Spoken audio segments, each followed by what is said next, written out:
They can't take it anymore. That's the message from hundreds of Somalis living in the US state of Minnesota. They're upset because the bank in the Minneapolis-Saint Paul area has stopped processing money transfers to Somalia. And that means that hard-earned money in the United States will be even more difficult to reach family members thousands of kilometers away. They won't be able to pay the rent, and they won't be able to buy the grocery.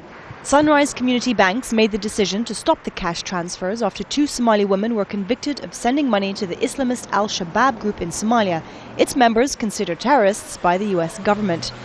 Bank officials say they fear being prosecuted under federal laws and banking regulations that concern terror financing. They say it's not worth the risk. Congressman Keith Ellison is trying to get an exemption for the bank, but he says Sunrise and other banks that have already cut off Somali transfers have overreacted. There's never been a bank that's gotten in trouble for a remittance transaction.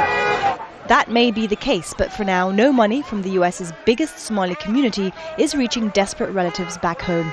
Shukri Hassan was sending roughly $600 a month to her mother and other family members. She's not going to eat, she's not going to sleep, she's not going to feel as a mother of me not helping her, and it just hurts me to death. It really does.